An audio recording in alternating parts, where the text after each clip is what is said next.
Assalamualaikum warahmatullahi wabarakatuh. Perkenalkan, nama saya Syakina.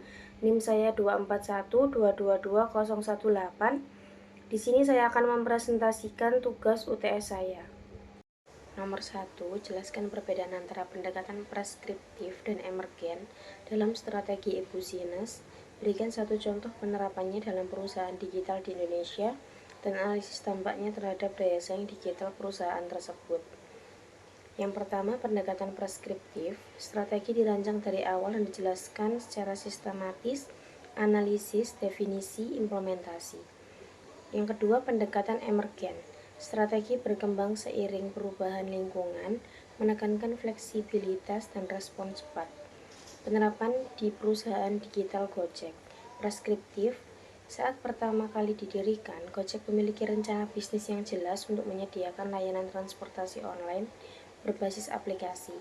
Mereka menyusun roadmap terstruktur untuk yang pertama, mengembangkan fitur pembayaran digital atau GoPay, membuka layanan logistik atau GoSend, dan pesan antar makanan seperti GoFood. Selanjutnya, emergen. Seiring berjalannya waktu, Gojek menghadapi berbagai dinamika pasar, tren digital baru, dan kebutuhan pelanggan yang berubah-ubah. Maka dari itu, mereka menerapkan strategi emergen seperti yang pertama, mengembangkan fitur GoTix atau pemesanan tiket event dan bioskop saat melihat peluang di sektor hiburan.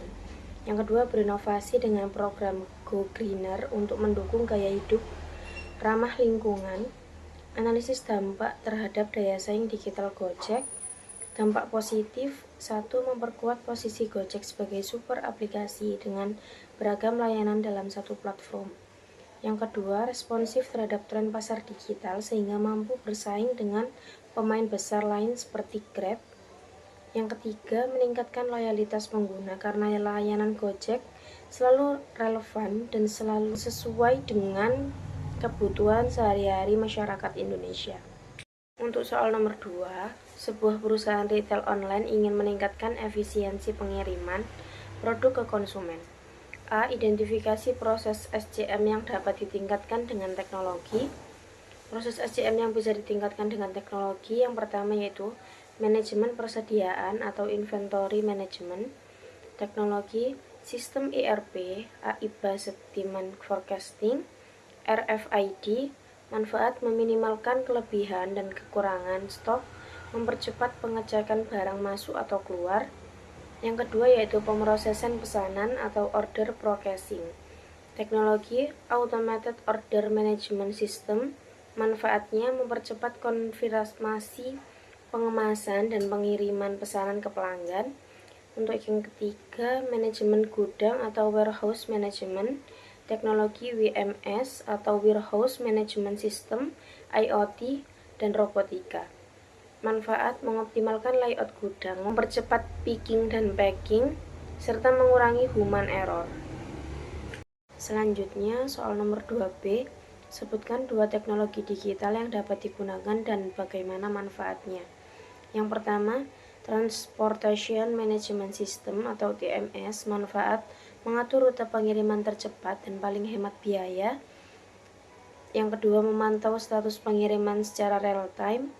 Yang ketiga, meminimalkan keterlambatan dan biaya operasional. Untuk yang kedua, GPS tracking. Manfaat melacak posisi barang selama proses pengiriman.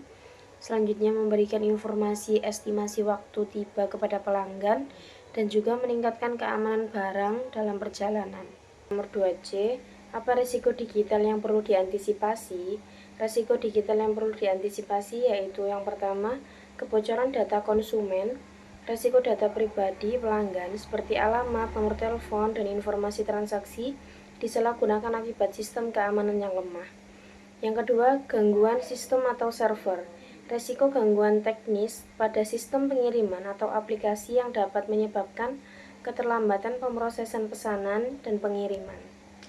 Untuk selanjutnya, nomor 3, sebuah institusi pendidikan ingin menggunakan e-procurement untuk belanja operasional bulanan. A. Tentukan jenis e-procurement yang sesuai, yaitu e-purchasing. Alasannya karena e-purchasing adalah jenis e-procurement yang digunakan untuk pembelian barang dan jasa operasional rutin melalui sistem katalog elektronik atau marketplace yang telah ditentukan. Cocok untuk institusi pendidikan yang melakukan belanja bulanan seperti alat tulis, ATK, perlengkapan kebersihan, dan kebutuhan kantor lainnya secara efisien, cepat, dan transparan. Soal 3B, buat langkah awal implementasi. Langkah awal implementasi e-procurement yang pertama, identifikasi kebutuhan barang dan jasa bulanan. Yang kedua, pilih dan daftarkan vendor terpercaya. Yang ketiga, tentukan platform e-procurement yang sesuai. Yang keempat, sosialisasi dan pelatihan kepada staf. Dan yang kelima, uji coba sistem. Selanjutnya, soal nomor 3, sebuah institusi pendidikan ingin menggunakan e-procurement untuk belanja operasional bulanan. Jelaskan 2 tantangan dan strategi mengatasinya. Tantangan yang pertama yaitu kurangnya pemahaman SDM terhadap sistem e-procurement. Strateginya melakukan pelatihan rutin dan simulasi penggunaan sistem kepada staf yang terlibat. Untuk yang kedua, menyediakan panduan atau SOP yang mudah dipahami. Tantangan yang kedua, keterbatasan koneksi internet atau infrastruktur TI. Strateginya menyediakan fasilitas jaringan internet yang stabil di lingkungan institusi. Selanjutnya, melakukan pemeliharaan sistem TI secara berkala agar sistem e-procurement berjalan lancar tanpa hambatan teknis. Untuk soal nomor 4, lakukan analisis lingkungan eksternal PESTEL terhadap sebuah startup digital pilihan Anda. Tuliskan 1 faktor untuk masing-masing aspek PESTEL dan jelaskan bagaimana faktor tersebut mempengaruhi strategi e-bisnis mereka. Jawabannya yaitu faktor PESTEL dan dampaknya ke strategi e-bisnis Gojek. 1. Politikal, regulasi tarif transportasi online, dampak ke strategi. Gojek menyesuaikan algoritma harga dan aktif berkoordinasi dengan pemerintah agar layanan tetap legal. Untuk yang kedua, ekonomi, inflasi dan kenaikan biaya hidup. Dampak ke strategi, Gojek memperbanyak promo, diskon GoFood, dan fitur GoPay Later untuk menjaga daya beli pengguna. Untuk yang ketiga, yaitu sosial, gaya hidup masyarakat yang serba praktis. Dampak ke strateginya yaitu Gojek membangun super app dengan berbagai layanan harian dalam satu aplikasi. Untuk yang keempat, teknologikal, perkembangan AI, machine learning, dan big data. Dampak ke strategi yaitu Gojek gunakan teknologi untuk personalisasi layanan, optimasi driver, dan analisis kebutuhan pasar. Yang kelima yaitu legal, UU perlindungan data pribadi. Dampak ke strategi yaitu Gojek memperkuat sistem keamanan data dan memperbarui kebijakan privasi aplikasi. Dan yang keenam, yang terakhir, environmental, isu polusi dan kampanye ramah lingkungan. Dampak ke strategi yaitu Gojek terapkan program Go Greener dan sediakan opsi kendaraan listrik.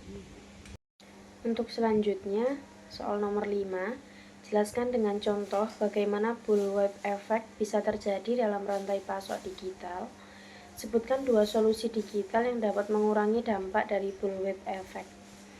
Jawabannya yaitu, bullwhip effect terjadi saat fluktuasi kecil permintaan konsumen di platform digital menyebabkan lonjakan permintaan berlebihan di level distributor dan produsen karena informasi yang tidak sinkron.